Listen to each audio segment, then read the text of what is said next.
What is up, guys? Welcome back to the channel. Back with something different today. Today we're doing a movie that is actually at the movie theater.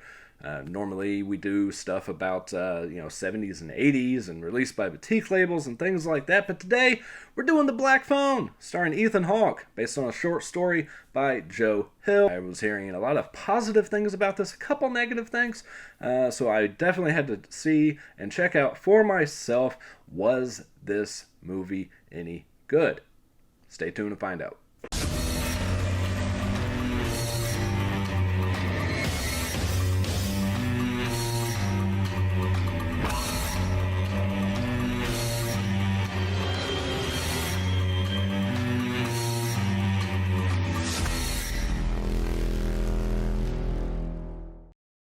Alright, guys, so The Black Phone. Alright. This movie, I'll just start by saying I did like the movie overall. I do have some problems with this movie, but as far as, again, major like Hollywood, this is a Universal Blumhouse movie. You're only going to get so much. People that work on the movies are only going to be able to do what they can do without the studio's involvement and things like that. I feel like if this movie would have been released on a smaller label, it might have been a little bit better, maybe. I don't know. Again, based on the short story by Joe Hill, so they had to fill in a lot of things. And if you guys don't know who Joe Hill is, of course, that's Stephen King's son. That's his name that he goes by. So everybody knows now, but when he started, he didn't want to be compared to his dad, which is understandable. Now he's made a name for himself, and that is great. But again, they have to fill stuff in because it's a short story. It's not a novel. So I believe in the short story they don't talk much about any background or any story really to his sister, to his mom, all that stuff. But that is really a big part of this film. So, with that being said, what is this movie about? Most of you know what the basic concept is. You have the grabber who goes around and abducts children. You have a young boy named Finn who is abducted, and that is where the story is mainly revolved around. Along with that, you have his sister who has visions, who has dreams of what happened to these children, that she thinks she can help. She's working with the police trying to find them, and for some reason the police just believe everything she says. That's one issue I have with this movie is, I had a dream he's in this house. All right, let's get all the cops together. We're going to this house. I don't think that would really happen, okay? And the other issue I have with this film is, why is the grabber taking these children? It never tells you. You never find out any backstory on the grabber, played by Ethan Hawke. You don't get anything. You don't get a name. You don't get nothing. And yeah, I just that bothers me. But as he's locked away, the phone on the wall, the black phone on the wall, rings, and he talks to the deceased children, the previously abducted children. And you do get visions from his sister of how each of them died and things like that too. So it does give you some backstory on each child, but it doesn't give you backstory on the killer, which is frustrating. But he's trying to figure out a way to escape. They're trying to help him escape. It does allude a little bit to, okay, this isn't only about his escape. This is something bigger than that. One of them says, he goes to say thank you, and he says, thank you for what? And he says, for helping me, and he says, I'm not helping you.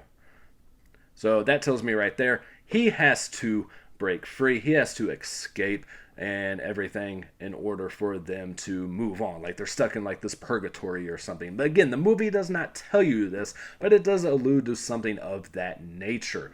I would have liked for the movie to kind of tell you that instead of having to just come up with that on your own and hope that you're right. But I'm okay with movies that don't explain every little detail and leave it up to your imagination. I'm okay with that, but this movie has too much of that. Again, I did enjoy the movie overall. I love the cinematography of this. I love the music. I love the score. I love just the whole setting of this. I really felt like I was in that time. It is a little bit different change of pace than everything else that we're seeing from Hollywood right now. It does kind of ride that Stranger Things vibe that we have a lot of TV shows and movies going on since that show started that are set in, the older times, the 70s, 80s, things like that. But I'm okay with that as long as it is done correctly, and I feel like this is done correctly for that time period. The other issue I have is, okay, there's already been 5 children missing. I think it was 5 at this time when the Finn character gets taken. Why are these kids just still walking around? I mean, all of these kids disappeared in this one small area, this one community. So why are all these kids just still doing whatever the fuck they want to do? There's no, police just around and things like that, making sure everyone is safe. Everyone's just kind of wandering around, and they're still getting fucking taken. Is that how it was back in the 70s? I don't know. I wasn't born until the 80s, so I couldn't tell you. But that seems a little far-fetched to me. But, yeah. Another thing that bothered me, and I'm not saying anything bad about the movie, but this did bother me as part of the movie, is the abuse that the sister especially got from the father of these children is pretty extreme and definitely would not fly in today's world. I know that's how it was back in the day. It's how it was when I was a kid too. You got your fucking ass beat, and yeah, it was just part of being a kid back then. And I know even in the 80s, so. Yeah, but I felt really bad for her in a certain scene of this, and it just kind of got to me a little bit. I can watch really horrific things, and that just kind of bothered me. I don't know. Did that need to be in there? Did that need to be that extreme? I don't think it needed to be in there, but again, I'm not taking anything away from the movie. It personally bothered me. All right, moving on from that. I did like the clues and everything that the kids were giving to the Finn character, and not telling him exactly what to do, but giving him kind of clues on what to do. It wasn't exactly straightforward. So I did enjoy that aspect of it. None of them could remember their names. They say you can't remember your name is the first thing that goes. Like remembering that's the first thing that goes when you get to this state. There's a few jump scares as the kids appear out of nowhere. A couple of other scares too. But all in all, this isn't necessarily a scary film. It's not necessarily, it is a horror film. There is ghosts and there is this dark storyline. It is a very dark movie as well. Not a lot of joking around and things like that. The Finn character is a very weak person as well. He does not ever fight back. He's picked on, bullied at school. His sister has to be the man of it and go and stand up for him. And yeah, she's a little badass, and she cusses a lot. There is quite a bit of foul language in this movie, most of it coming from the children.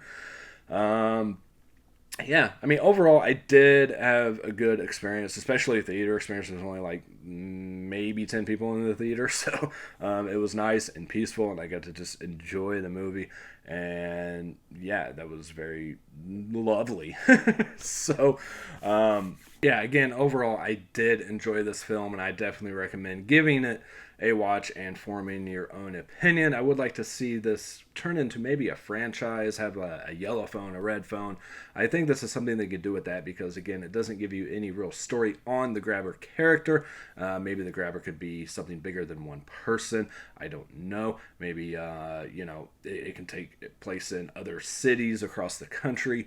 And, yeah, because you never really are told why the kids are taken or any backstory on the grabber himself. But great performance by Ethan Hawke and great acting all around from everyone. Love the score, love the cinematography, love the music. I think it definitely has potential to grow and be something bigger than one film. So, yeah, let me know what you guys think if you've seen this. And as always, guys, peace, love, and happiness to all of you. And I will catch you next time. Later.